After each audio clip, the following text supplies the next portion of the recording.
रह गई सर। हो गया, कर दिया रिकॉर्डिंग शुरू। ठीक है, तो अब देखिए किनारे के, इसका महत्व बहुत है। एक क्वेश्चन बनता है कि सबसे लंबी तटरेखा किसकी है, ये पूछा गया है प्रश्न। Which state of India have the largest coastline? The right answer is Gujarat. Gujarat. Gujarat, but why, क्यों भाई? Because of presence of numerous creeks.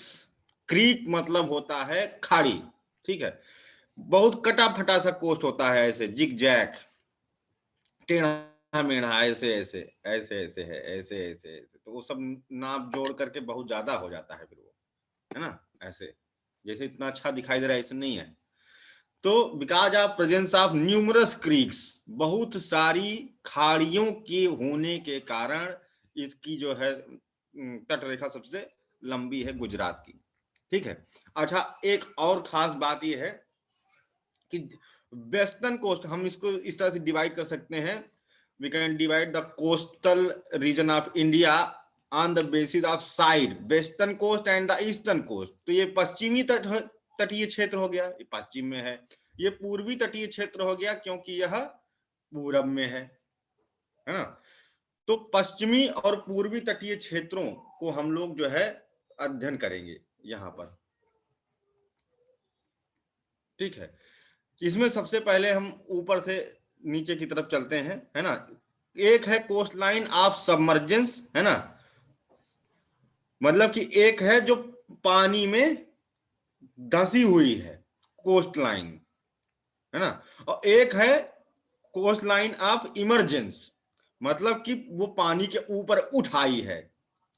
अब सबमर्जेंस और इमरजेंस क्यों होता होगा? ठीक है, सबमर्जेंस और इमरजेंस, प्लेट टेक्टोनिक एक्टिविटी हो जाए, यानी प्लेट विवर्तन की, दबाव पड़ा, नीचे धंस गई, इस तरह से इसका सबमर्जेंस हो सकता है। दूसरा, पानी ऊपर आ गया है, सी लेवल राइज कर गया, है ना, पानी ऊपर आ गया, एंट्री मार गया, तो उसे क्या कहते हैं? तब भी वो कोस्ट लाइन ऑफ सबमर्जेंस है, पानी में धंसी हुई। ठीक है। और ईस्ट में, पूरब में क्या होता है? इधर इधर क्या जो लाइन है वेस्ट तरफ, है ना, ये क्या है? कोस्ट लाइन ऑफ सबमर्जेंस है। भारत का सबसे डीपेस्ट पॉइंट जो मेनलैंड का है, जिसे कहते हैं कुत्ता नद, ये भी पेपर में पूछा गया है, क्या है? कुत्ता नद, केरला में है। ठीक है, कोची बंदरगाह भी है, काफी डीपेस्ट है ना, काफी गहरा बंदरगाह है ना।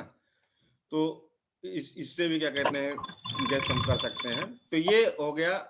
म्यूट कर लो भाई सब लोग, जब बोलना हो तब बोलिएगा। कुत्तानद, केरला,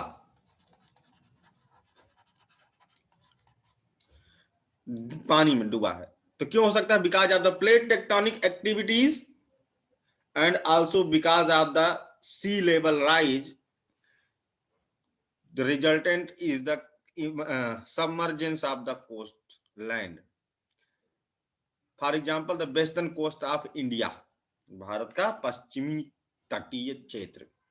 और इधर क्या है? कोस्ट लाइन ऑफ इमरजेंसी, यहां पर because of the huge sedimentation, ठीक है, अवसादन की प्रक्रिया अधिक होने के कारण इधर इरोजन एक्टिविटी भी होती है ना। इधर डिपोजिशन एक्टिविटी ज्यादा होती है। ढाल इधर होने के कारण जितनी नदियां हैं अधिकतर, है ना, पश्चिमी घाट और पूर्वी घाट की भी नदियां साउथ इंडिया में, और हिमालय से जो नदियां निकलती हैं वो भी जाकर के यहाँ पर गिरती हैं, है ना। तो सेडिमेंटेशन करती हैं, डेल्टा का फॉर्मेशन करती हैं, because of the huge sedimentation. यहाँ पर इस कारण से ये इमर्ज होती चली जा रही है, अवसाद गिरता जा रहा है, अवसादन की प्रक्रिया चल रही है। इस कारण से छिछला है, जो ईस्टर्न कोस्ट है वो आपका छिछला है, जबकि वेस्टर्न कोस्ट जो है वो क्या कहते हैं, धसा हुआ, थोड़ा गहरा है ज्यादा इसके कंपैरिजन में। होता है। छिछला होता है शैलो, मतलब ज्यादा गहरा नहीं। अच्छा हाँ। मैप देखेंगे तो हम उसमें देखेंगे कि ये ऐसे कुछ देखने को मिलेगा, है ना।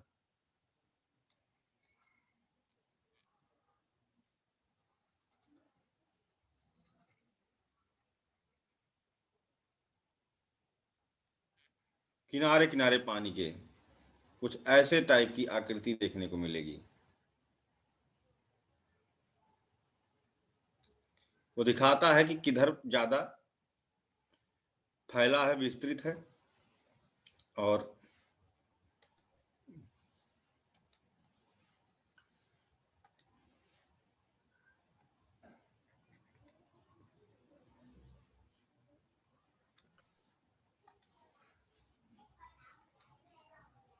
ये ऐसे ऐसे देखने को मिलता होगा। पानी के अंदर का सीन है ये, किधर उथला है, किधर क्या है, ऐसे टाइप को देखने का आपको गहरा मिलेगा टाइप का, जी मैप, सर समझ गए। है ना, ये चीज। अच्छा, अब एक और चीज जो है कि कहीं कहीं पर हम देखते हैं कि गल्फ कहा जाता है ना, खाड़ी को, तो कहीं कहीं पर कहा जाता है वे। ये क्या जो है पंगा है भाई, खाड़ी तो खाड़ी, तो कभी कहते हैं कि ये वे है, तो कभी कहते हैं ये गल्फ है। What is difference between the gulf and bay, conceptual difference between the gulf and bay. इधर का सब कुछ क्या कहते हैं, इधर जितने हैं सब खाड़ी खाड़ी, फारस की खाड़ी, ओमान की खाड़ी, ठीक है, गल्फ ऑफ एडन, एडन की खाड़ी, गल्फ ऑफ कॉम्बे, खंभात की खाड़ी, ये है खंभात की खाड़ी, और इधर बंगाल की खाड़ी, ये भी है, लेकिन इसे क्या कहते हैं, bay of Bengal, bay of Bengal. यहां पर गल्फ का प्रयोग नहीं करते हैं। हाँ शिवेंद्र जी बोलिए। जी सर, आपने ही बताया था, हो सकता है मैं भूल गया हूँ, लेकिन जहाँ तक मुझे याद है आपने ये बताया था कि जब पानी अतिक्रमण करे स्थल खंड के ऊपर तो होता है गल्फ, और अगर जमीन के, सर हाँ ये ना सर, सही बोल रहा हूँ सर, और जमीन मतलब अतिक्रमण करे, उसके बाद वो बने आकृति बने वे की, तो फिर होता है बोलते हैं। उल्टा तो नहीं बोल रहा सर? बहुत बढ़िया, नहीं सही बताया है। देखो हम लोगों स्थल खंडीय जीव हैं कि जलचर हैं, हम लोग जलचर हैं। देखो 2-3 लोग जलचर हैं यहाँ, गजेंद्र, शिवेंद्र, राहुल, है ना, बाकी सब यहाँ स्थलचर हैं। हम लोग जलीय जीव नहीं है, ये 3 लोग जलीय जीव हैं, नेवी वाले हमारे, है ना। तो हम जैसे सामान्य लोगों के लिए स्थल खंड ही ज्यादा रहे तो बेहतर है, क्योंकि उसी से हमारा गुजर बसना है ना। कि पानी पानी हो जाए धरती पर, पूरा सब जलमग्न हो जाए, वो बढ़िया है, डूम्सडे ना, वो नहीं बढ़िया।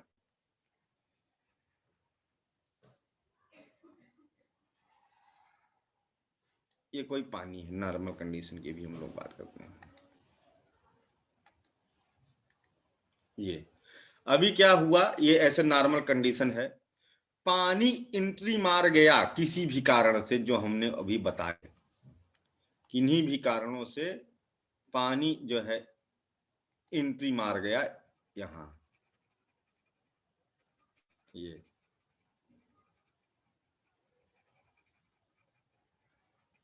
इसने स्थल खंड पर धावा मार दिया, अटैक मार करके कब्जा कर लिया, तो हम स्थल खंडीय जीवों की क्या हुई, पराजय, हार हो गई, है ना।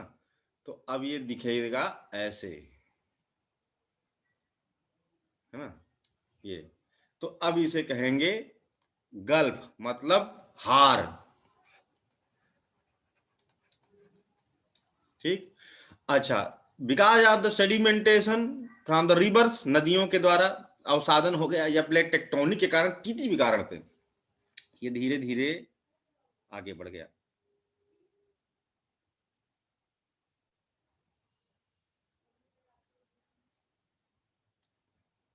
ऐसे ये वाला पार्ट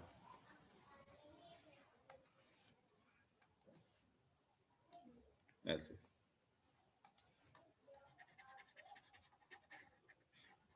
तो अब ये कहलाएगा बे,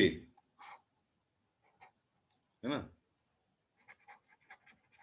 विक्ट्री शब्द विजय, क्योंकि अब हमारा स्थल खंड ने अटैक मारा, समंदर के क्षेत्र पर उसने अतिक्रमण कर लिया है, कब्जा कर लिया है। तो शिवेंद्र जी ने जो बताया था बिल्कुल सही बात है, राइट है। अब हम लोग आते हैं, देखते हैं कि कौन कौन सा ये कोस्टल रीजन है, और इनका नाम ज्यादा डिटेल नहीं पूछी जाती यहाँ से पूछा जाता है कुछ थोड़ी मोड़ी खासियत, बाकी नाम पूछा जाता है कि क्या है, कौन से कोस्ट को क्या कहते हैं, कौन सा कोस्टल प्लेन क्या है। ठीक है, यहाँ वाला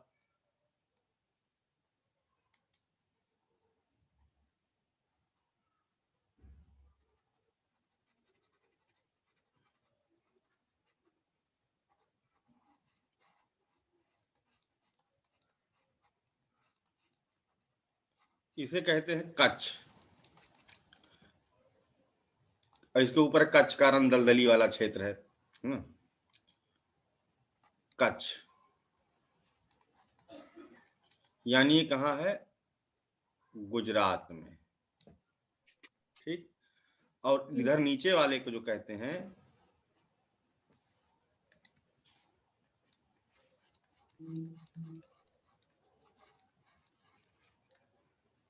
काठियावाड़, सौराष्ट्र मैदान, इससे जुड़ा हुआ है रीजन। हम कोस्ट की बात कर रहे हैं, कच्छ काठियावाड़।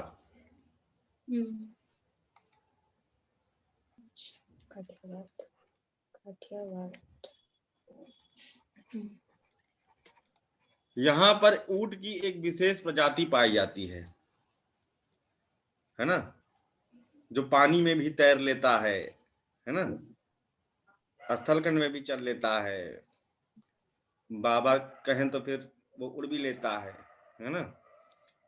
तो उड़ नहीं लेता है, पानी में भी चल सकता है और मरुस्थल में भी चल सकता है बहुत, इसलिए इसकी बहुत डिमांड है। काठियावाड़ी नस्ल का एक ऊंट होता है, काठियावाड़ ये रीजन हो गया। Kutch Kathiawar is the coastal region of Gujarat, ऊपर वाला कच्छ, नीचे वाला सिंपल सा काठियावाड़। ठीक है, अब आते हैं और नीचे।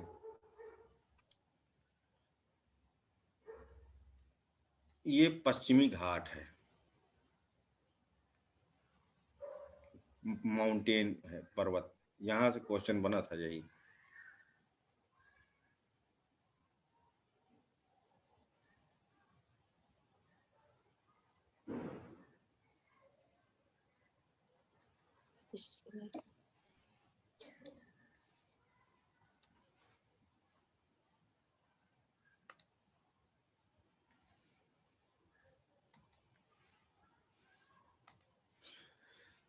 तो यानी कि यहां पर अभी हम लोगों को बात करना है महाराष्ट्र, कर्नाटक और केरल के तट की। ठीक है, महाराष्ट्र, कर्नाटक, केरल का जो कोस्टल रीजन है उसकी बात करेंगे। ठीक है, तो यहां पर देखते हैं महाराष्ट्र से लेकर के कर्नाटक तक का पूरा ये जितना है तट, उसे कहा जाता है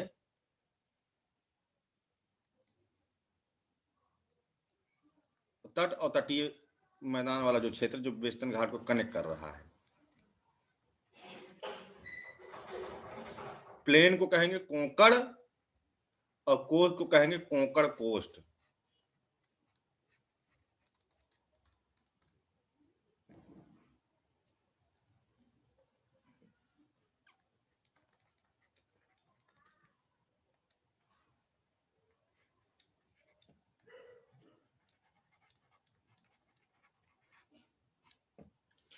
कोंकण महाराष्ट्र, और रीजनली इसको लोकली भी क्या कहते हैं, कर्नाटक कोस्ट भी कर्नाटक में कह देते हैं, लेकिन ओवरऑल ये है महाराष्ट्र प्लस कर्नाटका, जिसे कहा जाता है कोंकण। यही पेपर में 2017 में यूपीएससी ने पूछा था। सोचो कितना आसान आसान क्वेश्चन यूपीएससी पूछता है, और सब डरे से हमें रहते हैं, कहते हैं कि जो है बड़ा कठिन है। ऐसा कुछ नहीं, पढ़ेंगे नहीं तो सब कठिन है, और फालतू चीज पढ़ेंगे तब भी कठिन है। जो आए वही पढ़ा जाता है।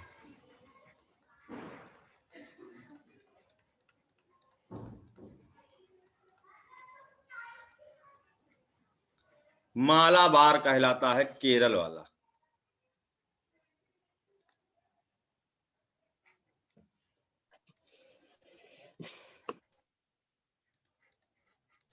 मालाबार, मालाबार कोस्ट और मालाबार मैदान वाला जो भाग है उसे कहते हैं मालाबार। ठीक, ये था हमारा वेस्टर्न कोस्ट। इसको अभी हम एलेबरेट करके पढ़ते हैं, है ना। काफी नैरो है वेस्टर्न कोस्ट जो है, ठीक है।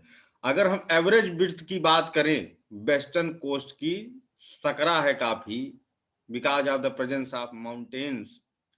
ओनली 65 किलोमीटर औसत जो मोटाई है, मतलब 65 किलोमीटर, मतलब काफी ज्यादा ही हो गया ना। मैदानी वाला क्षेत्र, तटीय मैदान का क्षेत्र 65 किलोमीटर काफी मोटा एरिया है तब भी, लेकिन तब भी इसको कमी माना जाता है दृष्टि के हिसाब से देखा जाए तो। हाँ अभिषेक पूछो भाई। सर जो आपने भी एक लाइन बताई है कि महाराष्ट्र से कर्नाटक तक के तट और तटीय मैदानी क्षेत्र को, जो समतल भाग है उसको कोंकण, और जो तटरेखा वाला भाग है उसको कोंकण कोस्ट कहते हैं। यही लाइन है ना? यही कोंकण लिखना है तट, ना? कोंकण तट, तटरेखा, हाँ, तटरेखा वाले बस क्षेत्र सीधे को। तट लगा दो उसमें, है ना। हाँ, समतल भाग को कोंकण कहेंगे। समतल तो तट भी है, एक तट है, तट से लगा हुआ मैदान होता है जी ना। जी। तो मैदान को कहते हैं कोंकण, और हम्म, जो तट होता है उसे कहते हैं कोंकण कोस्ट कहा जाता है। अच्छा अच्छा। हम्म और इसकी इसकी मोटाई है 65 किलोमीटर। 65 किलोमीटर इसकी ठीक है। Average thickness, average width, thickness नहीं, एवरेज विड्थ जिसको हम कहते हैं, ठीक है। सर इसको आपने हाँ, बताया कि कर्नाटक में क्या बोलते हैं? कर्नाटक में इसको कर्नाटक कोस्ट लोकली बोल देते हैं कि कर्नाटक का तट है, ठीक है। लेकिन ओरिजिनली है ये कोंकण ही, दोनों मिला करके कंटिन्यू है। ज्योग्राफिकल रूप तौर पर देखेंगे तो ये एकदम डिसकंटिन्यू नहीं है, कंटिन्यू है, ठीक है। तो अभी देखते हैं कि इनकी कुछ खास, वेस्टर्न कोस्ट हमारा यहीं तक है ना, और इनकी कुछ खासियत भी हम लोग यहाँ पर देख लेते हैं, तब ईस्टर्न कोस्ट की तरफ चलेंगे, ठीक है। पहली बात आती है कच्छ और काठियावाड़ वाला जो रीजन है ना, ये बना कैसे, ये किससे बना है, यहाँ की मिट्टी कैसी है, कौन बता सकता है?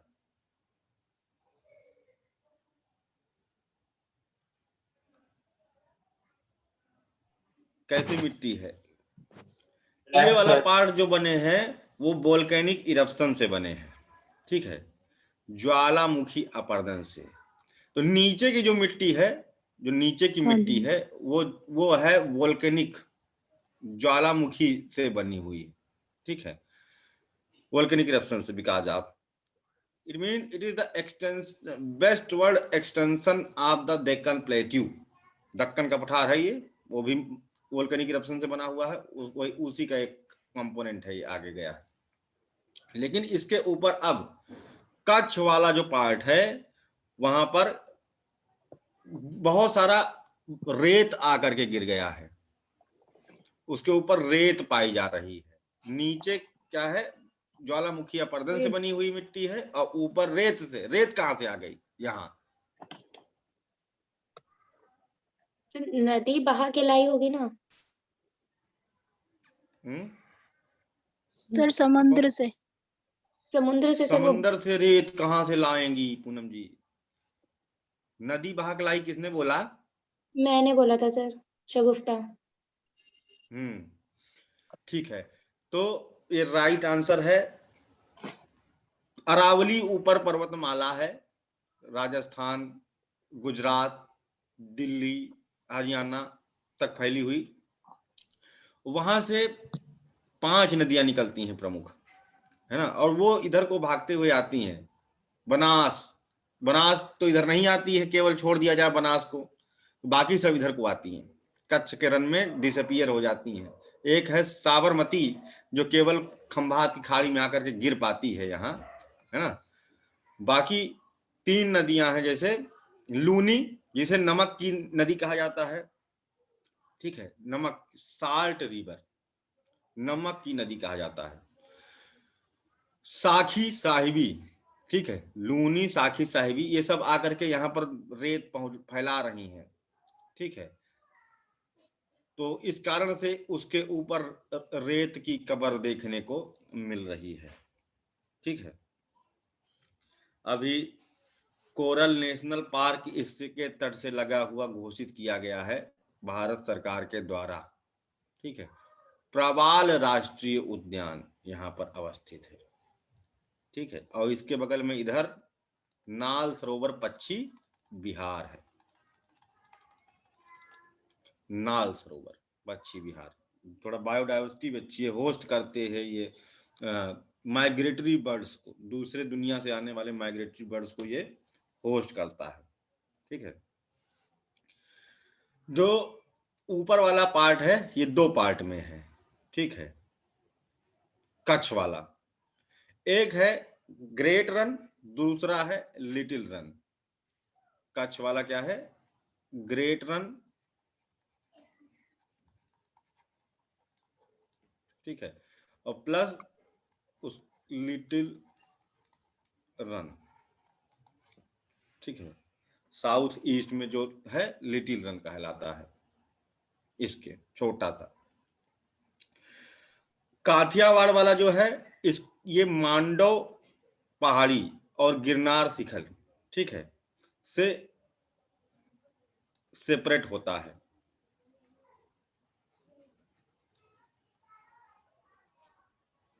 सौराष्ट्र में 2 पहाड़ियां हैं, एक है मांडव हिल, जैसे ये क्या था, वेस्टर्न घाट, पश्चिमी घाट, है ना। ये तो यहाँ भी कोई पहाड़ी है, इसको हरा हरा कर दें तो ज्यादा अच्छा लगेगा, पहाड़ी है तो लगेगी पहाड़ी है।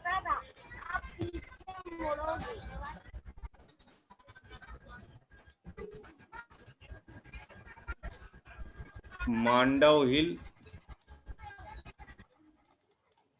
काठियावाड़ वाला मांडव हिल तथा गिरनार, माउंट गिरनार से सेपरेट होता है।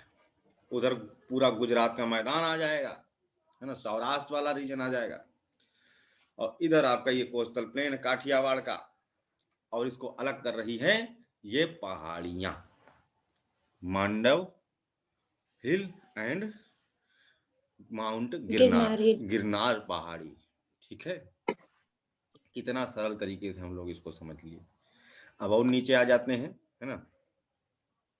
यहाँ पर देखते हैं कि जो ये वाला पार्ट है काठियावाड़ वाला, यहाँ पर भी तो कुछ नदियां होती होंगी जो सेडिमेंटेशन करती होंगी कि नहीं करती होंगी, है ना।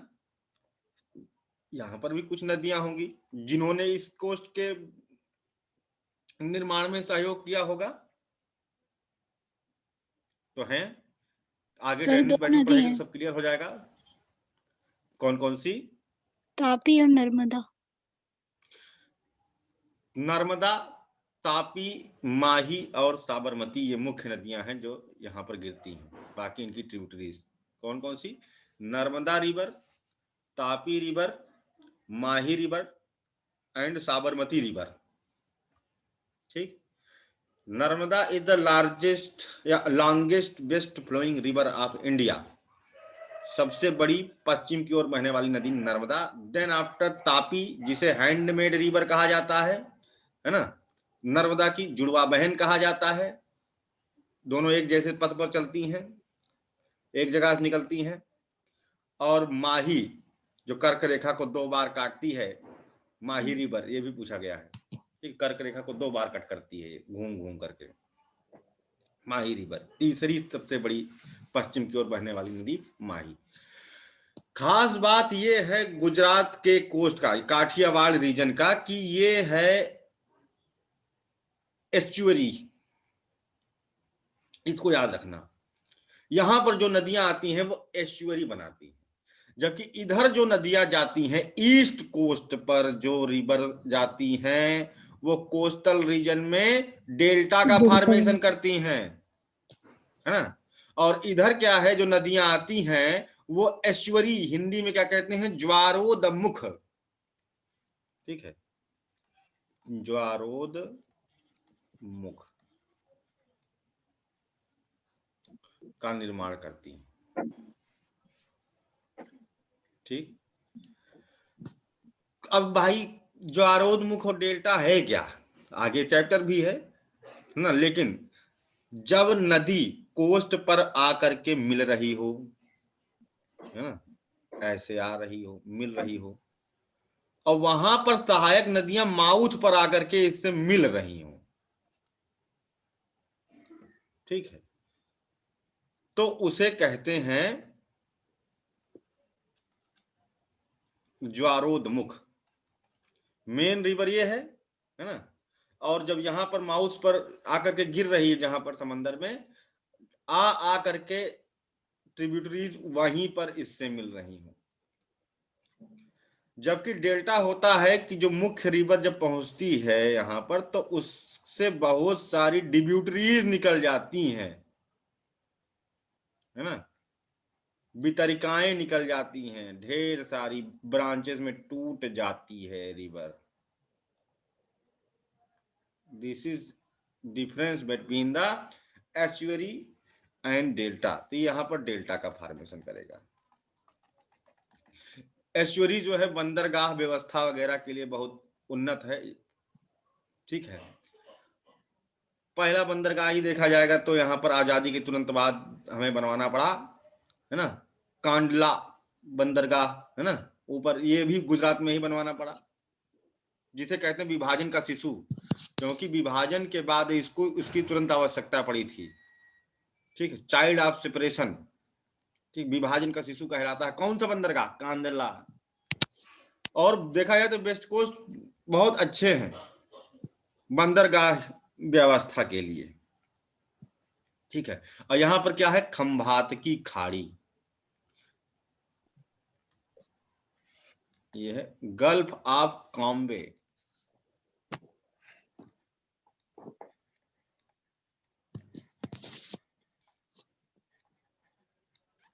खंभात की खाड़ी जिसे कहते हैं, यहां पर है।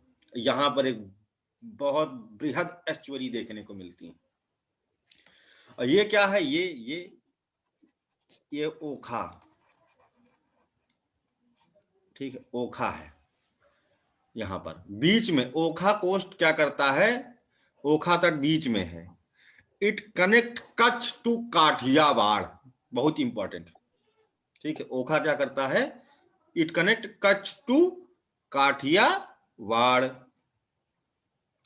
और दूसरी खास बात है, भारत में सबसे ऊंचा ज्वार, हाईएस्ट टाइड इन इंडिया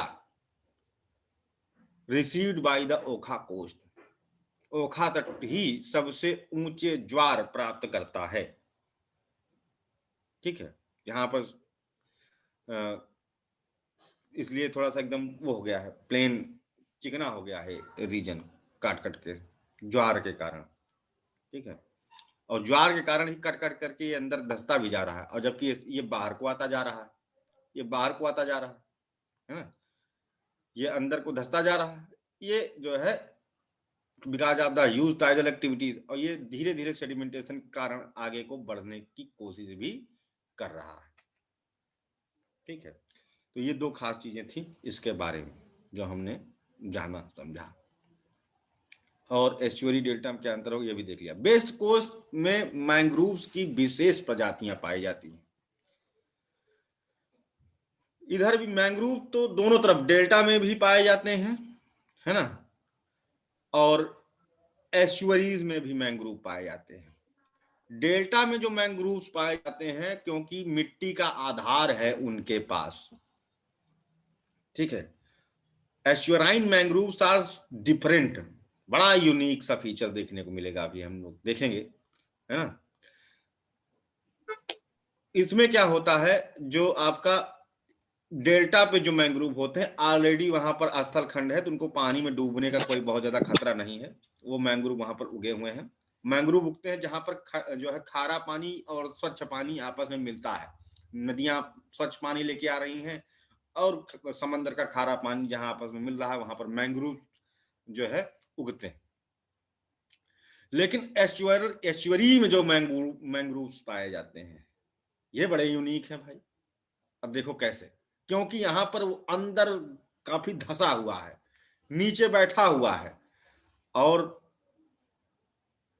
अब देखते हैं एक चीज, इनकी खासियत, जो ये विशेष प्रकार के मैंग्रोव बनते हैं। जैसे ये है कोस्ट लाइन,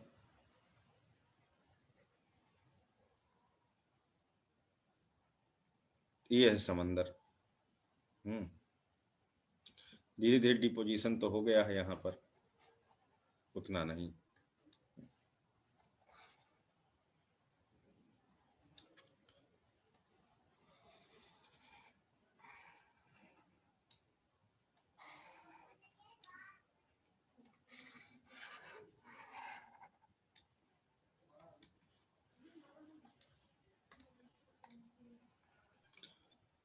अब यहाँ पर एक चीज देखने को मिलेगी, अभी आप लोगों को बताना कि यहाँ पर वही कहानी बनेगी, पहले अंडा आया कि मुर्गी, है ना।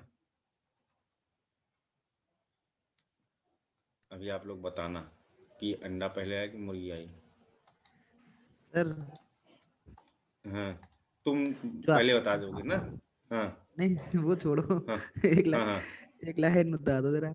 खंबात की हाँ खाड़ी जो आपने बनाई थी अभी, तो इसको लिख सकते हैं हाँ हाँ खंबात की खाड़ी कोंकण और मालाबार तट के बीच में पाई जाती है, ऐसे लिख सकते हैं ना। हाँ हाँ, काहे नहीं लिख सकते, बिल्कुल लिख सकते हैं, है ना। और तुम लिख दोगे तो कौन कोंकण और इनकार मालाबार सकता के है? बीच में कैसे हो जाएगी कोंकण सर? मालाबार के बीच में कोंकण बाबू मालाबार, अरे यार तुम क्या बोल रहे हो, कोंकण मालाबार कैसे बाबा? अरे सर ये बाबा हैं, कुछ भी बोल सकते। वो निकालिए नहीं दी स्लाइड जो कह निकालिए देंगे हम मान लेंगे, लेकिन भाई कोंकण और काठियावाड़ काठियावाड़। और कोंकण, काठियावाड़ और कोंकण अरे होगा ना। वो स्लाइड निकालिए एक बार जरा, जो अभी बनाई थी आपने। अरे यार बाबा तुम बहुत परेशान करते हो यार। अंदर भेज दी लो, गया, ये निकालिएगा। हाँ ये है, कहाँ है खंबात की खाड़ी? खंबात की ये खाड़ी है जरा, खंबात खड़ी, ये यहाँ है, ये है। ये है। तो इधर कोंकण जो जो एरो बना है, इसके एक तरफ कोंकण लिखा हुआ है और इधर यहाँ लिखा है मालाबार। तो काठी, सही, बताइए तुम जो कहे हो वही सही है ना। तो बहुत बताइए बढ़िया ना। बाबा जी, आप ही जैसे बाबा आश्रम बना रहे हैं, समझ गए हैं। काठियावाड़ के और कोंकण के बीच में है, न कि मालाबार इतना की और स्पष्ट बनाया हूं, है ना, इतना स्पष्ट बनाया हूं, उसके बावजूद भी क्या कहते हैं दिक्कत है। अभिषेक जी, आप ना वो एरो को मत देखिए, वो रेड डॉट को देखिए। काठियावाड़ और कोंकण के बीच में होगा, मालाबार एरो तो ऐसे ही बना दिया है सर ने। अच्छा ठीक है, हाँ फिर तो ठीक है, कोंकण का काठियावाड़। अब सही। सही है। ठीक है, अब एस्चुराइन मैंग्रोव्स कैसे होते हैं ये देखिए, खास बात इनकी, क्योंकि ये कैसे कहां पर उत्पन्न होते हैं, जहां पर मीठा पानी खारे पानी से मिल रहा हो, है ना। ठीक है, सबसे खास बात इसकी है। अब यहां पर ऊपर सरफेस पर मीठा पानी खारा पानी से मिल रहा है, लेकिन कोस्ट क्या है, गहरी है, को मतलब जो कॉन्टिनेंटल शेल्फ है, जो महाद्वीपीय निमग्न तट है, वो काफी गहरा है, नीचे धंसा हुआ है। तो वहां तक तो मिक्सिंग नहीं हो पा रही, डेल्टा में तो आराम से मिक्सिंग हो जा रही है, ऊपर स्थलखंड के ऊपर दोनों मिल जा रहा है, बढ़िया मैंग्रोव ग्रो कर जा रहा है। यहाँ पर क्या है, पानी ऊपर ऊपर मिक्स हो रहा है, नीचे नीचे खारा पानी है बहुत। तो अभी क्या होता है यहाँ पर, adaptation for the survival of the strain देखने को मिलेगा यहाँ पर। बहुत बढ़िया चीज, मैंग्रोव यहाँ पर उगा हुआ है पौधा।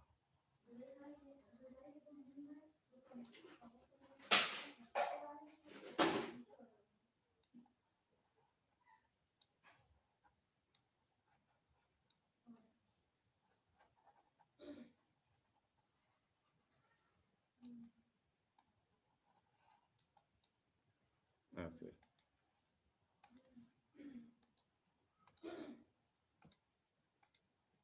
ऐसे पौधा नीचे से ऊपर तक निकला हुआ है, पानी के ऊपर ऊपर आ गया है ये, ठीक है। अब इसमें क्या होता है कि ये नीचे से डायरेक्ट ग्रो नहीं कर सकता, क्योंकि इसको इस तरह का कंडीशन फिट नहीं बैठता है, क्योंकि इसको बाहर से ऑक्सीजन चाहिए, सॉरी बाहर से इसको कार्बन डाइऑक्साइड चाहिए, ऊपर हवा से इसको चाहिए, ठीक है। और प्लस इसको इसके जो वो हैं क्या कहते हैं, जो रूट्स, उनको चाहिए क्या कहते हैं, बहुत ज्यादा खारा पानी नहीं चाहिए, तंतु जाल होते हैं इसके तने में। तो अब क्या होता है कि इस पौधे के ऊपर फूल बनता है, तभी फूल से बीज निकलता है, बीज से पौधा बनता है। तो इसमें जो फूल खिला है ना, इसमें जो फूल खिलता है, फूल पौधे में लगा रहता है कि वहीं से बीज बन करके पौधा पैदा हो जाता है एक छोटा सा, ठीक है। यहीं पर मतलब पेड़ के ऊपर उसका बच्चा वहीं है ना। अब ये धीरे धीरे ग्रो करता जाता है, काफी बड़ा हो जाता है, तो भारी हो जाता है। अब जिस डंठल से टिका हुआ था वो उसको रोक नहीं पाता, ये टूट जाता है। तब तक इतना बड़ा हो चुका होता है कि टूट के आकर के गिरता है, और इसका बाहर ये पार्ट तब भी बना रहता है, बड़ा हो गया है, आके गिर गया इसमें। वाह, है ना, कोई बात नहीं, वो अब जो है अपना काम करने के लिए तैयार है। अब फिर क्या होगा, अगर डायरेक्ट नीचे आ जाता तो मर जाता, एकदम नीचे पहुंचता तो, अगर इसका बीज ग्रो नहीं कर पाता, ठीक है। ये सिस्टम है। अब यहाँ पर समझ में कैसे नहीं आ रहा होगा कि ये पहला पौधा कैसे पैदा हुआ होगा। क्यों अतुल जी, जो पहला पौधा रहा होगा वो किस हमें तरह सर की पूरा कंडीशन में, डायग्राम ही समझ में नहीं आया अभी। डायग्राम नहीं समझ में आया जी। अच्छा, ये है कि इसमें ये तट के पास एक पौधा नीचे से ऊपर तक निकल आया है।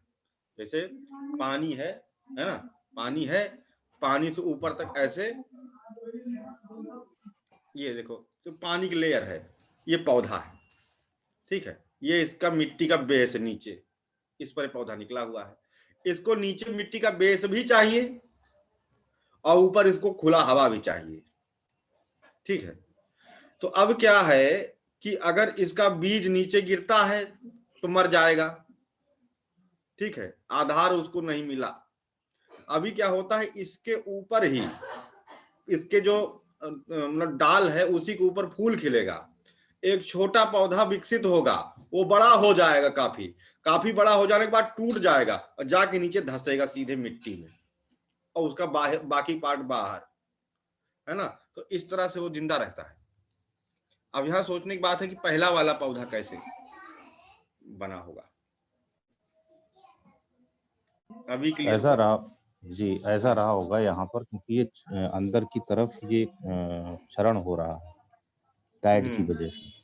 तो पहले यहाँ पर पौधा था, बेस था, जब टाइड आया तो टाइड की वजह से जो है जो तट है वो कटता चला गया।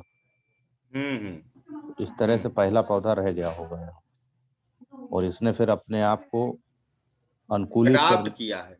जी, अनुकूलित ये अनुकूलन का परिणाम। या this is the example of the adaptation, ठीक। अगला आते हैं दायित्व, हम लोग।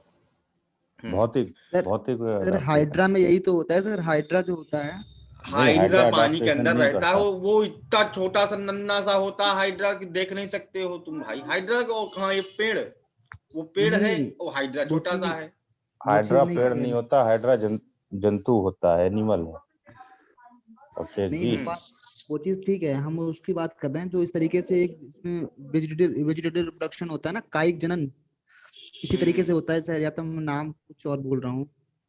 उसमें भी ऐसे ही होता है सर, जो डाल होती है ना पेड़ की, वो जमीन में नीचे लग जाती है, वो अलग हो जाती है उसके बाद में। हाँ, कलम, कलम जो लगाते हैं, है ना, नहीं कलम थोड़ी कलम ना, लगाते हैं जैसे ना। एक प्लांट है, उसी की डाल है, वो जमीन में हम्म चली जाती है, शायद माइसीलियम है या हम्म कुछ नाम नहीं याद आ रहा है। हम्म। दूसरी चीज याद है आपको, उसमें भी तो ऐसे ही अरे होता उसे है। कलम ही कहते हैं, क्या चीज, नीचे माइसी? डाल। माइसीलियम। हम्म, हाँ हाँ चलो हाँ ठीक है। हाँ, सही है। हाँ हाँ, ठीक है बाबा, वही है, चलो हाँ आगे बढ़ते हैं। ठीक है, हाँ ओके ओके। कोंकण तट की तरफ आते हैं, ठीक है, कोंकण तट की तरफ आते हैं, है ना। ये गुजरात के दक्षिणी पार्ट से शुरू होता है, ठीक है। यहाँ पर दैंग का वन है, बांस का जंगल है, दैंग फॉरेस्ट, है ना, वो सेपरेट करता है इसको, वहां से शुरू होता है। और उसके बाद दमन, दीव, गोवा तक फैला हुआ है पूरा, महाराष्ट्र कर्नाटका, ठीक। 50 से 80 किलोमीटर इसकी चौड़ाई है। इसकी जो चौड़ाई है 50 टू 80 किलोमीटर है, ठीक। और इस साइड में जो पर्वत है पश्चिमी घाट का, इसे कहा जाता है यहां पर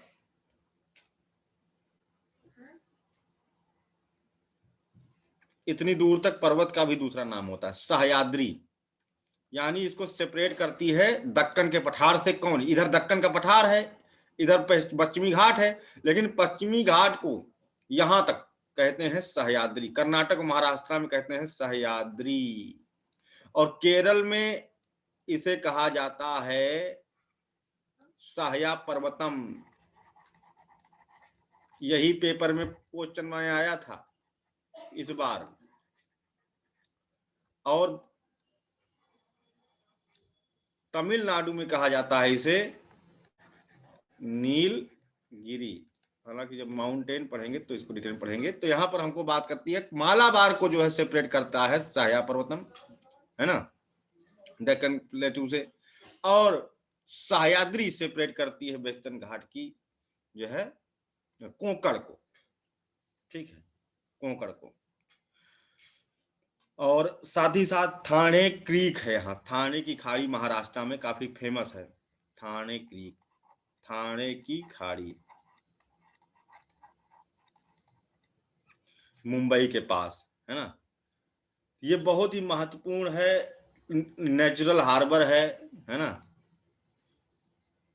प्राकृतिक बंदरगाह है ना। यहाँ पर एक बहुत ही लंबा कांटिलीवर वाला बंदरगाह बना है, नहवा सेवा,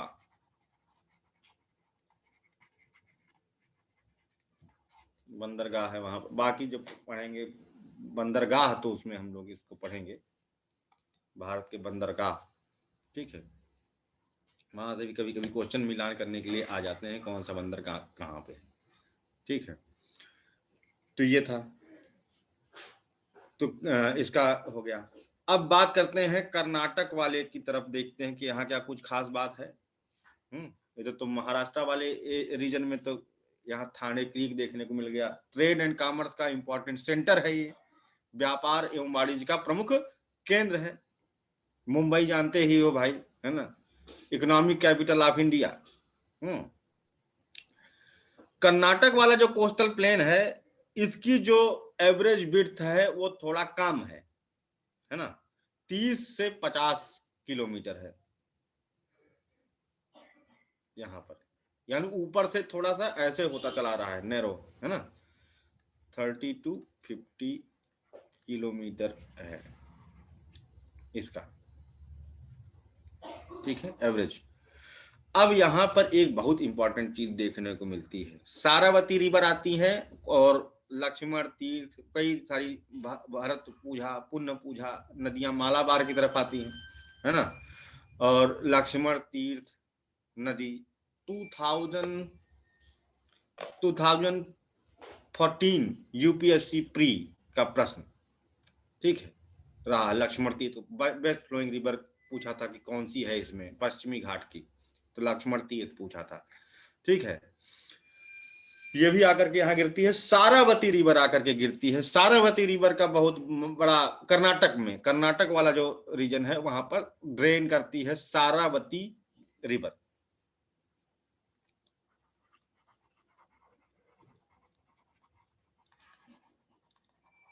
सारावती नदी, सारावती रिवर सारावती वैली से बहती है।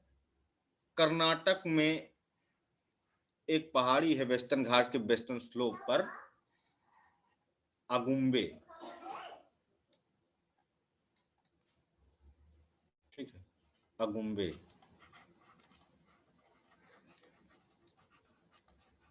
ठीक है, अगुम्बे से निकलती है और दो मुहा वाटरफॉल क्रिएट करती है। यहाँ पर ये लगातार पूछा गया, यूपीएससी ने पूछा, तुरंत यूपीपीसीएस ने पूछ लिया और फिर अगले साल फिर से पूछा इसे, है ना। इतना इंपॉर्टेंट है ये और पूछा जाता ही रहता है। और पेपर से पहले हमने कहा था पूछेगा ये भी।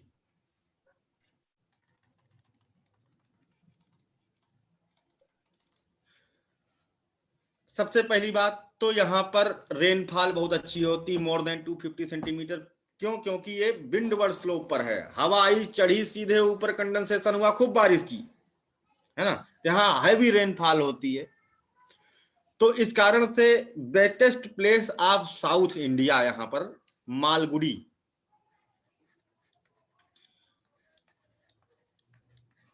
राहुल का फेवरेट सीरियल ना, रितुल जी भी खूब देखते रहे होंगे। मालगुडी डेज, छाता वाता लेकर के लोग निकलते थे, टीवी में पहले आता था, है ना। यहाँ की कहानी, मालगुडी है सेकंड, मतलब wettest place of the southern India, दक्षिण भारत का सबसे नम जो है नगर है। उस तरह मासिन राम नंबर 1 पर, नंबर 2 पर चेरापूंजी मेघालय में। तो एक बात तो ये हो गई इंपॉर्टेंट यहाँ से। दूसरी बात यहाँ पर हो गई कि ये दोमुहा जलप्रपात बनाती है, वाटरफॉल, है ना। पुनरुद भवान, ये क्या है गुड़िया, ये क्या है पुनरुद भवान, क्या लिखी हो? और सर जो आप बता रहे थे ना, वो पौधा का वो टूट कर नीचे गिर जाता है तो वो फिर से पौधा बन जाता है, तो उसी को मतलब पुनरुद्भवन। हाँ सर, हाँ, पुनरुद्भवन लिखा है सर। पुनरुद्ध भवन अलग चीज है। पुनरुद्ध भवन वो यहाँ कहाँ से मतलब है? पुनरुद्ध भवन यानी थोड़ा अलग कोई चीज है। पार्ट टूटे, टूटने के बाद वो पूरा विकसित हो जाए, वो आपका कॉन्सेप्ट सही है, लेकिन पुनरुद्ध भवन में दिमाग सही लगाया है इन्होंने जी, जैसे हम प्याज को काटने चार या आलू को काट के जो आलू से हम नया नहीं पौधा बना लेते हैं, वो पुनरुद्ध भवन कह सकते हो। या हमें हमारे आप को चोट लग जाती है हाँ तो जो हीलिंग अप बाउंड होता है, वो भी पुनरुद्ध भवन का ही एक उदाहरण है। यानी कोई चीज जैसी थी पहले, क्षतिग्रस्त होने के बाद फिर वैसी बनी। ये बडिंग का एग्जांपल आपका हो सकता है, मुकुलन। कुंचिकल वाटरफॉल, है ना, और गरसोप्पा,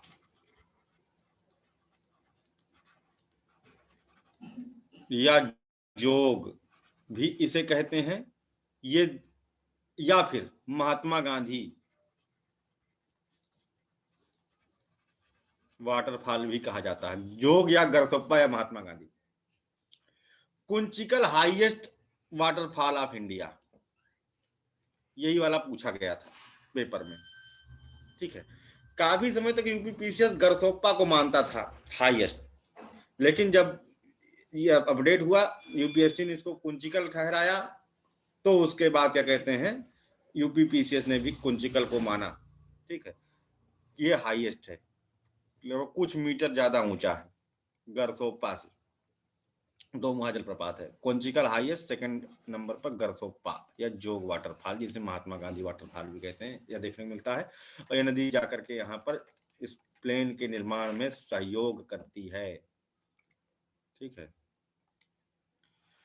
और इधर पुण्य पूजा, भरत पूजा नदियां मालाबार की तरफ चलती हैं, जो कि यहाँ के मालाबारी तट के निर्माण में सहयोग करती हैं, वेस्ट फ्लोइंग रिवर्स। क्लियर? तुगेला जलप्रपात कहाँ है भाई? इसी प्रकार का है, दुनिया में अफ्रीका में सबसे ऊंचा है ना, ड्रैकेंसबर्ग माउंटेन में। दुनिया का सबसे ऊंचा कौन सा है वैसे? सबसे नंबर 1 पर कौन सा है?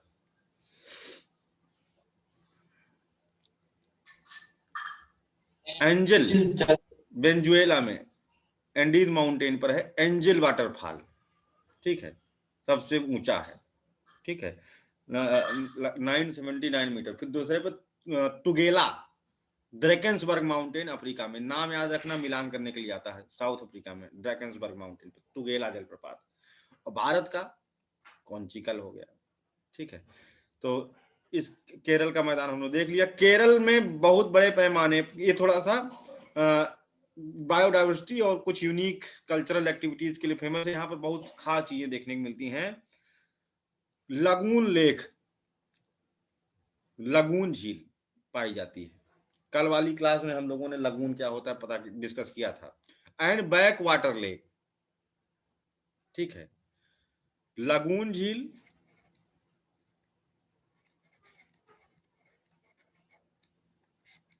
और बैक वाटर लेक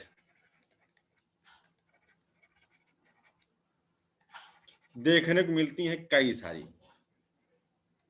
ठीक है, लगून झीलों को लोकली यहाँ पर इस कोस्ट पर पाई जाती हैं, है ना। ये लोकली यहाँ पर इन्हें कयाल कहा जाता है। बहुत ज्यादा इंपॉर्टेंट है, ये कयाल कहा जाता है। फॉर एग्जाम्पल, जो इनमें सबसे बड़ी है केरल में, लगून झील है, वेम्बनाद कोल, वेम्बनाद कोल झील है, जो यहाँ पर सबसे बड़ी है। तो और बहुत इंपॉर्टेंट है। ओणम फेस्टिवल मनाया जाता है, नौका प्रतिस्पर्धा होती है, नाव से कंपटीशन होती है। ढेर सारे लोग जो है स्नेक बोट होती है, स्नेक बोट सांप के आकार की, उसमें सब एक साथ बड़ी तेजी से चापू चलाते हैं, और जीतने वाली टीम को एक नाव और कुछ धनराशि पुरस्कार के तौर पर दी जाती है। ओणम फेस्टिवल जब मनाया जाता है तो यहाँ पर इस तरह की एक्टिविटीज देखने को मिलती हैं। ठीक है, क्लियर है भाई?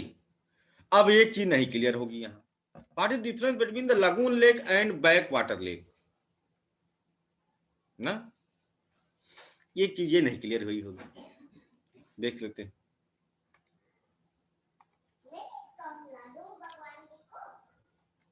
हाँ शिवेन जी बताइए। हाँ सर, जी सर।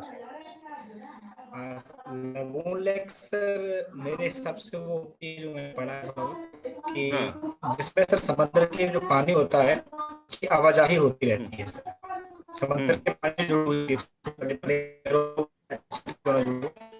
है सर लगून, और नॉर्मल झील होती है वो पूरी तरीके से स्तब्ध होती है, उसको समुद्र के साथ किसी तरह की कनेक्टिविटी नहीं होती है। आपने जो भी बोला होगा सही बोला होगा, लेकिन हम लोग सुन नहीं पाए क्योंकि आपका नेटवर्क जो है गड़बड़ है। ठीक है, ठीक है सर।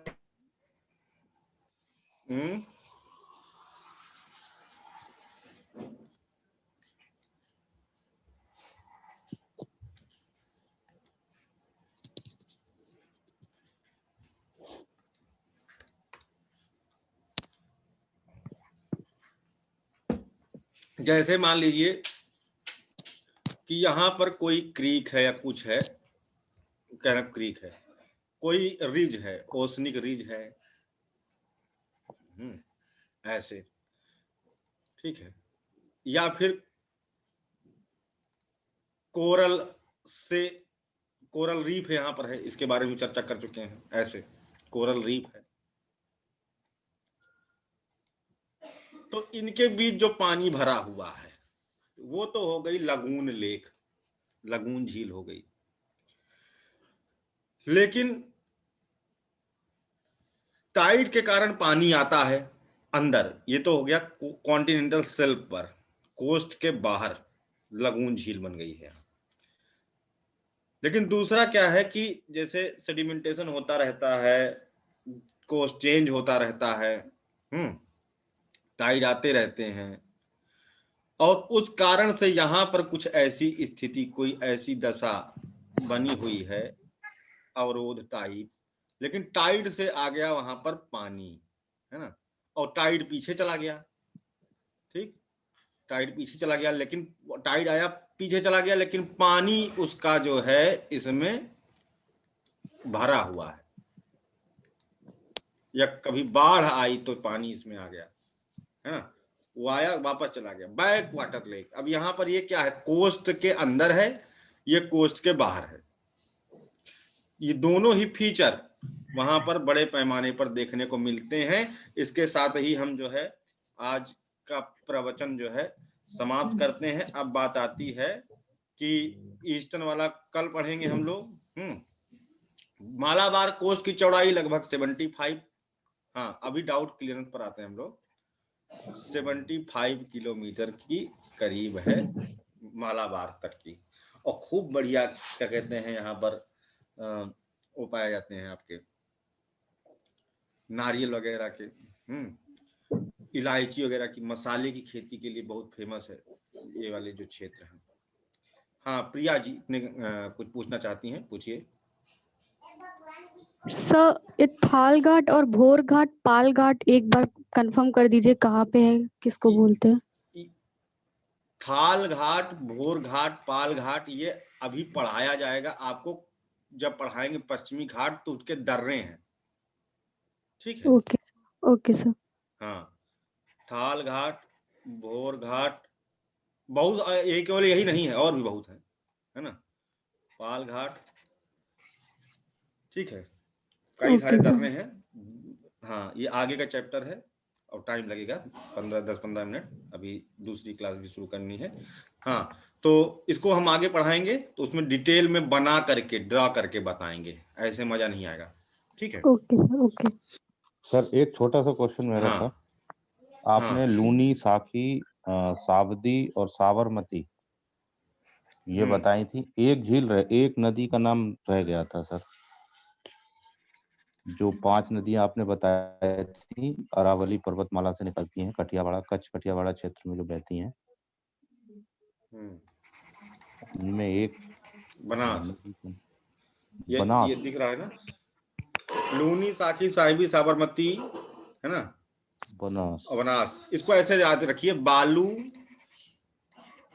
शाही 3, है ना, बनास, लूनी, साखी, साहिबी, साबरमती, बनास, बालू शाही 3। 3 पीस बालू शाही खाइए और राजस्थान के गुण गाइए, ठीक है। हाँ धन्यवाद सर। और किसी को डाउट समझ में आई? सर कन्नड़ तट कहाँ है? फिर मैं एक सुनी हूँ कन्नड़ तट भी यहीं कहीं है, तो वो कहाँ है? क्योंकि कोंकण बताया आपने। हाँ कोंकण, कोंकण, कन्नड़ नहीं, कोंकण। अच्छा कोंकण ही है क्या? कोंकण है, कोंकणी भाषा भी है, ठीक है, ओके। है ना। सर पर कन्नड़ है, कर्नाटक वाले क्षेत्र को कन्नड़ बोलते हैं सर। हाँ वो बोलते हैं, बिल्कुल बोलते हैं, कोस्ट को नहीं बोलते हैं। हाँ मतलब वहाँ पे है नहीं ना, सिर्फ बोलते हैं ना।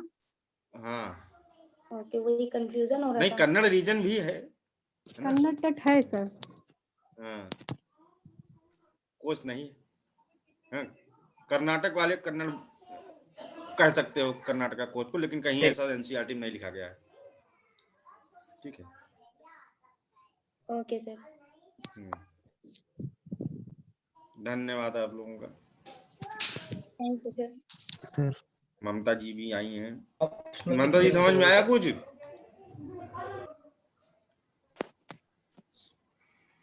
स्वाति कुछ पूछना है?